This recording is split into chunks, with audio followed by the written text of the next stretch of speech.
اب جو لوگ اس انداز کی الٹی بات کہتے ہیں کہ یہ مسلک سنت یا اہل سنت والجماعت کا جو طریقہ ہے یا اہل حدیث کا یا سلفیوں کا جو طریقہ ہے وہ 100 سال کی یا 75 سال کی پیداوار ہے، یہ کتنی غلط بات ہے، کتنی نامناسب بات ہے۔ آدمی کو وَلَا يَجْرِمَنَّكُمْ شَنَآنُ قَوْمٍ عَلَىٰ أَلَّا تَعْدِلُوا، کسی کی مخالفت، کسی کی دشمنی تمہیں اس بات پر آمادہ نہ کرے کہ تم انصاف نہ کرو۔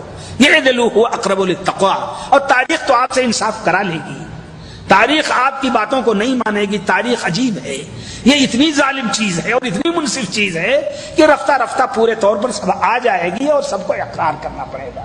تو میاں نذیر حسین محدث دہلوی رحمۃ اللہ علیہ کے بعد ان کے شاگردوں میں ایک تھے علامہ ابو محمد ابراہیم آروی، جنہوں نے سب سے پہلے اقامتی درسگاہیں ہاسٹل والی قائم کی آرا میں، اور جب دارالعلوم ندوۃ العلماء کی بنیاد رکھنے کا معاملہ آیا تو انشاءاللہ خان انشاء جو اس دور کے بڑے ادیب تھے انہوں نے کھل کر کہا کہ دارالعلوم ندوۃ العلماء کی کوئی ضرورت نہیں، علامہ محمد ابراہیم آروی کا مدرسہ احمدیہ آرا کافی ہے پورے ہندوستان کے لیے۔ اسی طریقے سے قاضی سلیمان منصور پوری رحمۃ اللہ علیہ، جب علامہ شبلی نعمانی نے سیرت النبی لکھنا چاہا تو علماء نے کھڑے ہو کر کے کہا کہ علامہ شبلی نعمانی آپ کو کوئی ضرورت نہیں ہے سیرت رسول لکھنے کی۔ سیرت رسول قاضی سلیمان منصور پوری نے لکھی، 1930 میں وفات ہوئی۔ میاں صاحب کے وہ بھی شاگرد تھے، اور وہ کتاب کافی و وافی ہے اردو میں، اور یہ حقیقت ہے آج تک سیرت رسول پر رحمت للعالمین سے اچھی کتاب نہیں لکھی گئی ہے۔ آپ لوگ اردو میں، انگریزی میں، عربی میں، تینوں میں پڑھ سکتے ہیں اس کو۔ تو میاں نذیر حسین محدث دہلوی کے شاگردوں میں سب سے پہلے شاگردوں میں امام عبداللہ غزنوی، علامہ ابو محمد ابراہیم آروی، اسی طریقے سے علامہ عین الحق پھلواروی، اسی طریقے سے علامہ عبدالعزیز رحیم آبادی، علامہ عبد المنان محدث وزیر آبادی۔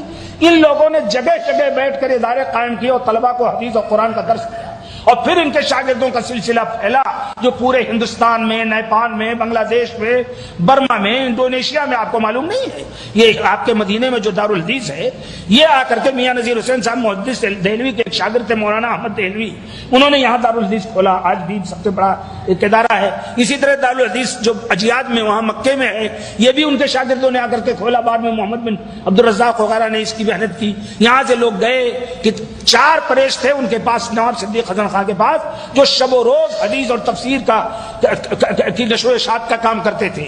332 کتابیں خود انہوں نے لکھی، گھروں میں بھیجتے تھے۔ جو آدمی بلوغ المرام زبانی یاد کر لے اس کو 30 روپے کا وظیفہ ہمیشہ کے لیے جاری کرتے تھے۔ 30 روپے اس دور میں جانتے ہیں کیا ہوگا؟ 1307 میں ان کی وفات ہوئی ہے، 1892 میں 30 روپے اس وقت کیا ہوگا؟ جو مشکات یاد کر لے اس کو 50 روپے، اور جو صحیح بخاری یاد کر لے اس کو 100 روپے، اور اس کے علاوہ یکجا منافع جو مولانا عبد الوہاب نابینا دہلی وغیرہ نے سب کیا تھا۔ تو یہ لوگ پورے طور پر ناصر الحدیث اگر ہندوستان میں کسی کا لقب دیا جا سکتا ہے ایمانداری کے ساتھ، بغیر کسی ظلم کے اور بغیر کسی مبالغے کے اور بغیر کسی تاریخی غلطی کے، تو حقیقت میں امام شافعی رحمۃ اللہ علیہ کو جیسے ناصر الحدیث کا لقب دیا گیا تھا دور سلف میں، ظاہر ہے ان کا مقام اتنا بڑا تھا۔ ان کی کتاب الرسالہ آج بھی اصول فقہ کی سب سے بڑی کتاب ہے، جماع العلم اور چیزیں۔ اسی طرح سے امام میاں نذیر حسین صاحب محدث دہلوی ہندوستان کی سرزمین میں 200 سال پہلے حدیث کے مجدد ہیں، اور ناصر الحدیث کے لقب کے صحیح مستحق ہیں، مبالغے کے بغیر۔ اللہ تعالی ہم سب کو کہنے سے زیادہ کرنے کی توفیق دے۔ آمین۔